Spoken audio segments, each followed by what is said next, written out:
What's going on, everybody? LK here. You know the rule. It's been a while. The only Guilty Gear character you're allowed to like is your own. So once again, we're talking about characters Guilty Gear players strongly dislike, and this one was a long time coming. Today, we are going to talk about... So Elphelt is actually a pretty interesting one in this game. So overall, when we've been talking about characters in this series, there's some characters that appear in all like the mainline competitive Guilty Gear games. So we're talking about XX, Exerd, and Strive, right? So some of these characters only appear in XX and then reappear in Strive. So you're talking about like Bridget and Testament in this case, right? Some of them are from Exerd, new to Exerd, and then return to Strive. So that's like Ramathal, Bedman, and Sin. So Elphelt falls under this group. Elphelt might be one of the truly most disliked characters by competitive players of all time, despite only being in Exerd. I think the only characters that are really close to her would be like ACR, Testament, and Baiken, maybe. This one is of course special to me because I have that tweet. Lots of people who play Exerd have a lot to say about Elphelt, but today I'm going to try to keep my bias aside, and we're going to look at the aspects that turned her into such a polarizing character in the first place. The interesting thing about Elphelt too is that if you look at her at a glance, she is basically just a mid-range character with special moves that are inspired by FPS games. So she has a grenade, which you could toss, she has a shotgun, which is a kind of a stance move, and she has a sniper rifle stance. So if we're really going to talk about what people strongly disliked about Elphelt, it wouldn't really be about specific things per se. It's about how things work together and how it enables the character. So we're going to talk about a few things today. We're going to talk about her combo game, her neutral game, and most important of all, her win conditions. So we're going to be talking about her combo game and neutral game kind of interchangeably here because these two things are very connected. A very important thing about general Guilty Gear is that characters tend to not be able to convert off many of their hits. So the value of a hit varies drastically depending on the character, what move they're using, and whether or not you can actually convert it. So as a classic example, Milia is my main in this game, and generally she's not able to easily convert her far hits, even if she has Gatlings outside of it.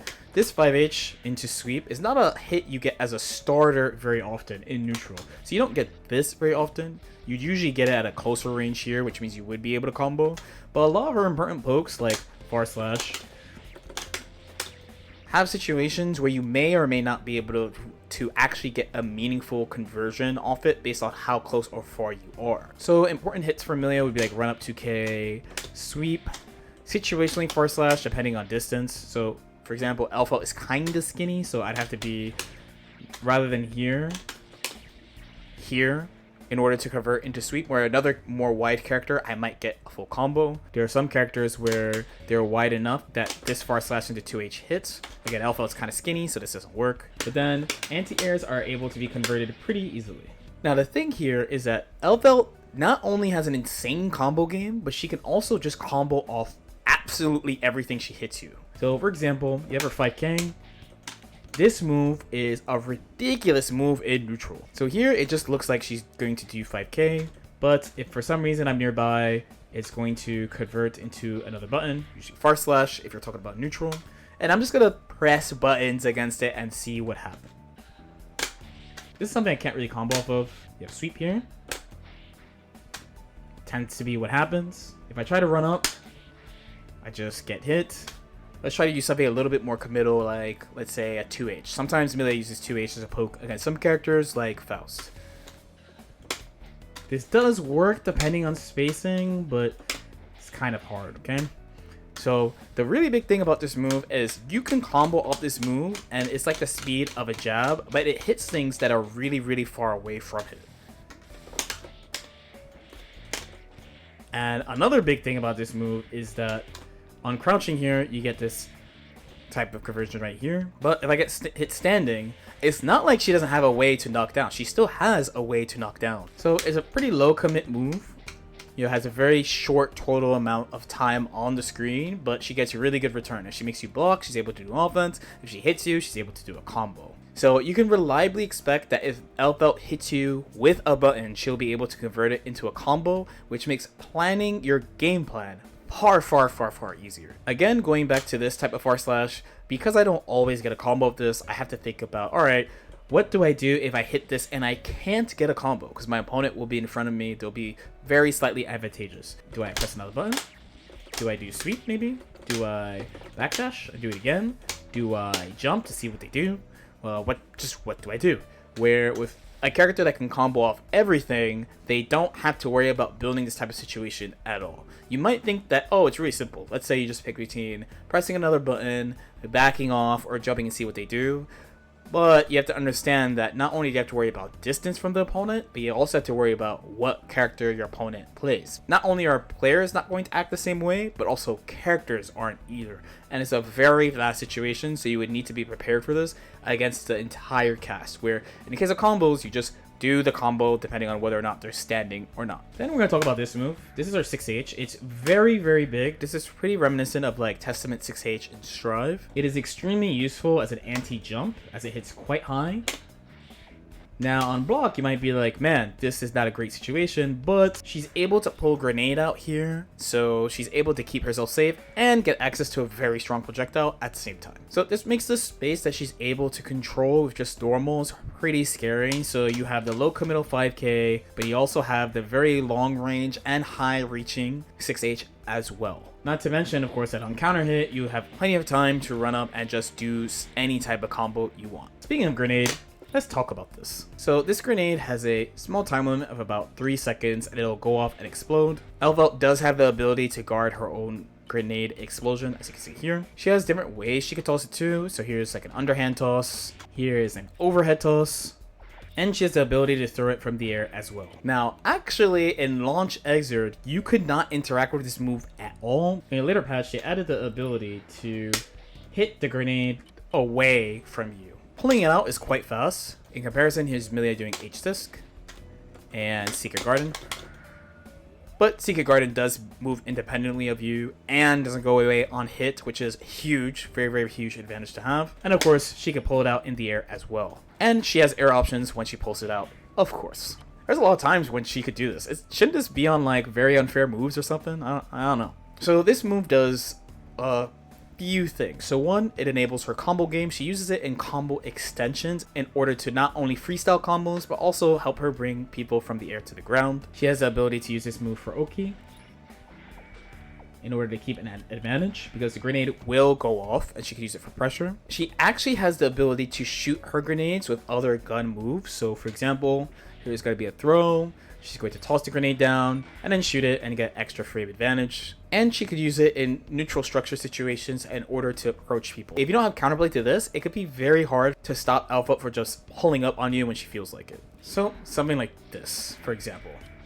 So all around, grenade is a super flexible neutral tool that has a lot of applications. You can use it for neutral structures, you can use it to protect the space in front of you, you can use it for Oki, you can use it for combos, you can just use it for basically everything and help tie her game together in a really neat package. So her neutral game is pretty flexible. She can cover a lot of space, keep herself safe, it's kind of hard to hit, can convert all her hits, and has really good combos in corner carry. So the last big thing is talk about her win conditions. So you might be a little bit confused because you heard a plural, win conditions. So saying win conditions in Guilty Gear Xrd is not that uncommon. There are more than one character that has more than one, but usually a character will have some neutral thing plus loop set play on you. So for example, Venom can beat you by beating you in neutral by setting up all his teleporting ball things and then knock you down and then set play you to death. Some characters are a little bit more direct. Milia's main goal is quite literally to knock you down and set play you to death. And a very common one that many characters have is get next to you, rush you down with plus to almost plus buttons that are all really fast. We're talking about either unreactable or barely reactable moves and strike throw you that way. That might sound kind of familiar to you if you play Guilty Gear Strive, by the way. That's a very common win condition in Xrd as well. But Elphelt has 3 different ways she could beat you. So one, she could simply set play you to death. This one is very common in Exord, and again, a lot of characters have this. So she also has the I'm in your face doing almost unreactable or unreactable things to you and doing strike throw to you, but not the way that other characters do it. She has a stance dedicated to this called the shotgun stance. So you could move during this, but you can't jump, you can block, and her moveset changes during this. Punch is this little jab jab. K is roll. Slash is this anti-air thing, and heavy slash is a bullet that has 2 levels. So when she cocks the shotgun, it's bullet level 2. When you're just doing it fast, this is bullet level 1. While the numbers have changed over the years, this shotgun jab is 3 frame startup plus 1. This move is not that fast, the upward thrust. It is made to catch jumps just like this. It's 0 on block. The H button is called fire, so the immediate fire is 3 frame startup, but the powered up fire, where she cocks her shotgun stance and she exits immediately by moving, so you do have to reset this. This is 1 frame startup and plus 5. Yes, plus 5.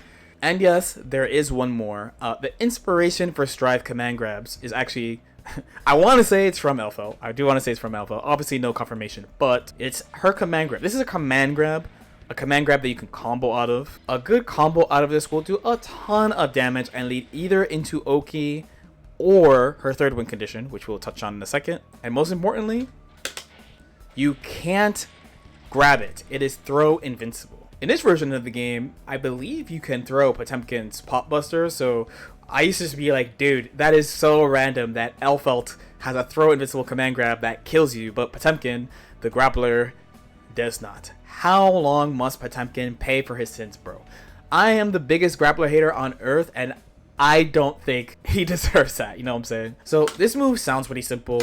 You have your frame trap thing here, you have your occasional trick you could use with roll, you could stop jumps with the thrust, and you do standard pressure here by shooting. However, this move was so hard to deal with that the entire Guilty Gear community worked on figuring out answers by character to get out of this, because how much return this has. The thing that's so strong about this is indeed that it lines up with this theme of fast pressure you can't really react to, but her return is really high, and while instant block is easier in this game than Strive, right, it's 8 frames as opposed to 2, you need that so that you can reduce the amount of frame advantage that characters have. However, she can make you miss your frame advantage by using this move. Instant blocking this sequence, I'm going to have her just shoot 3 bullets, is quite easy. Right? So I blocked the first one, I'm like, okay, this is the timing to instant block multiple shots. Simply by adding 1 jab, either I get hit straight up, or